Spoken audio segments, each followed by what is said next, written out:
Hello, everyone. Welcome to Yachting International Radio. You're with Corinne Rayson from the Crew Coach on the Wellbeing Project.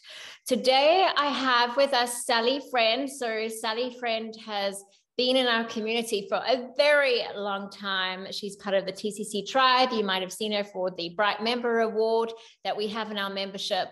And today we're doing something quite unique in that we're talking about attending counselling to support a friend. So a few months ago, I ran a counselling session with Sally and her friend. We thought it could be very beneficial, and I've never done something quite like it before. So before we get into it, I just want to welcome you, Sally. Thank you for featuring again.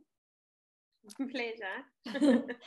Okay, so let's just paint a bit of a picture with regards to this. So when someone is struggling with a mental health issue, let's use depression and anxiety because we all know about depression and anxiety. Normally what happens is I see my clients one-on-one for counseling. In this particular instance, we thought it would be beneficial to bring you as a close friend of the person who is having counseling sessions into the session so that you both could understand where each other is at and how you can support your friend better. So when you got that invite to join the counseling session, how did you initially respond to that? I felt very privileged to want to be asked to be a part of the counseling session, because I know those sessions can be very private and obviously very personal. So to be asked to be involved in something like that, there's a bit of privilege that comes with it. And I think it was brilliant. Friendship is as important as a spousal relationship, to me anyway. And so I think it just helped understand one another better. And being given that opportunity to for my friend to express her worries and concerns, and also for me to open up about how I was feeling. Yeah. So let's just talk a bit more about that, having a third party involved, because as friends, you would be talking about your feelings quite often. So having someone else there to aid in the communication, what difference did that make?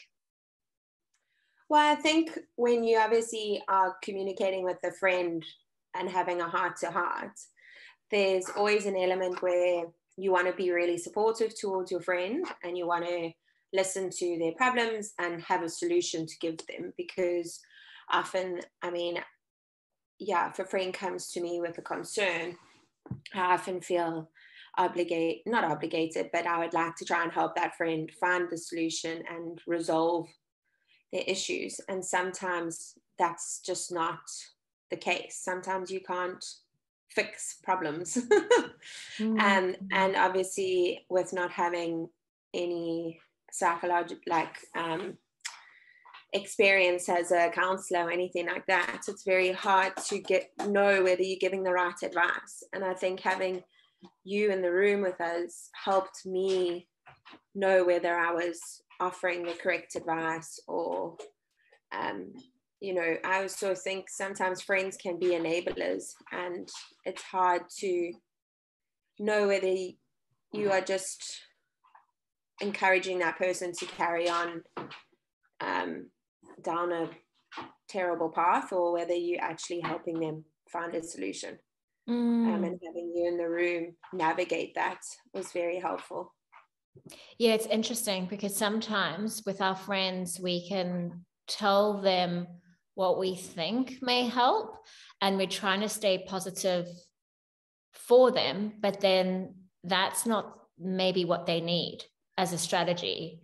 And I think what's so hard as a friend is to see your friends suffer, and all you want to do is bring them out of it, and to actually sit there in the pain with them can be so uncomfortable. I know when I first started counseling and just seeing someone in tears or just very distressed, I wanted to help them move past that by giving them an immediate strategy. So I think having the tools to feel comfortable in being honest in that situation would be very, very helpful. So what did you learn from that experience? Yeah, definitely that sometimes your friends don't need the solution. They just need you to listen and be there for them when they're going through something traumatic or when they are trying to express their concerns. They don't really want you to answer all their questions. They just want you to be there in a safe space with them, and knowing that this area that they are chatting in is a safe space. It's okay. It's life. We have distractions. I think he's left. Like, I think he's left. I'm like, literally, can you not? I can see you mouthing. I'm like, how are you doing that in silence? That's pretty impressive. So for our listeners who can't see this video, Sally had her partner busy doing something in the background that was obviously distracting. And she was telling him to keep quiet. Anyway, so back to the question. Yeah, I think sometimes like being in that space made me realize that sometimes they just need you to listen. And sometimes it's even to just sit in silence and have that safe surroundings, that where they can be the most vulnerable and not be judged or criticized or under the microscope. Yeah. I definitely think that's probably the most difficult part as a friend, because you feel like you're not really achieving anything.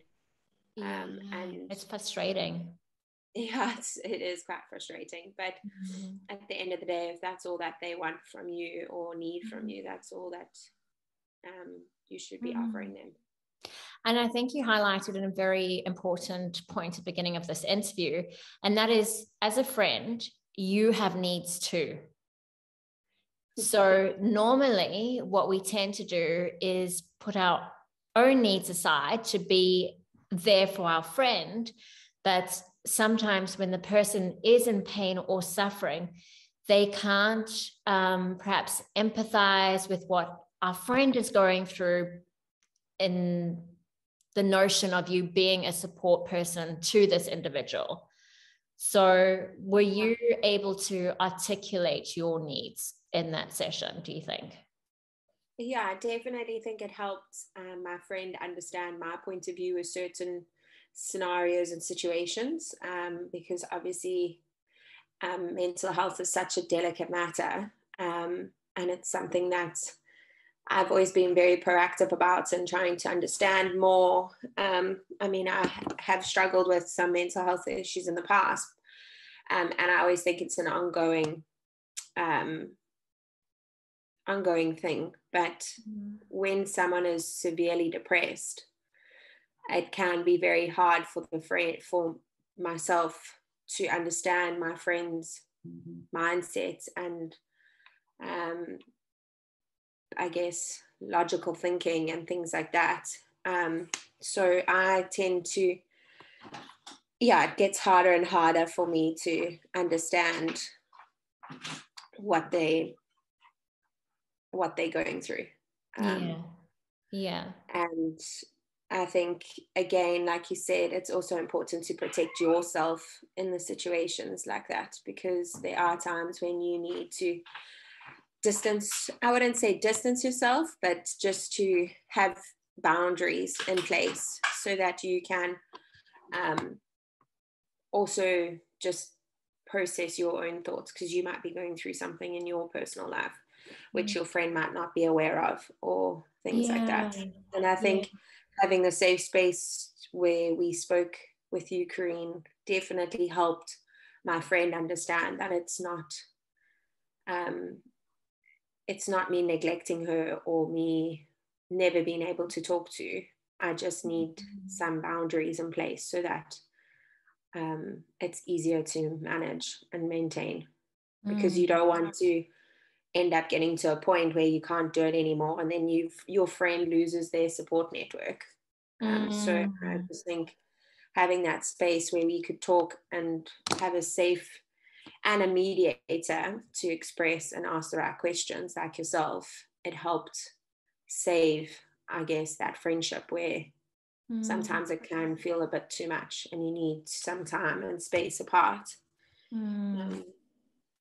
What I also loved from that session is not only was it a space for you to both communicate your needs and to listen to one another, but what we found was, I can't remember if it was a few weeks later or a month or two later, you were her number one support person. And that was a shift. Not only that, but you were able to use a tool that we spoke about in the session. And you said that you found it helpful. So that we used the scale with regards to how she was feeling. And that scale was determined by her. So yeah, I thought that was quite nice. Yeah, I think it's just very informative when you are told about the different toolkits that you offer your clients and things like that who need it. And obviously we would discuss her sessions with you, but it wasn't ever in detail to the point that I would learn about the different toolkits or anything like that. Whereas when we did the session together, that came up. And then when she needed me, I could use it. And again, it just helps me have that like foundation to support my friend when they best need it. Beautiful. I think that's a lovely way to end off. Thank you so much, Sally, for your time and sharing your experience with us. As I said, it was the first for me as well. And I was actually shocked that in my years of education and psychology, that this was never discussed as an option.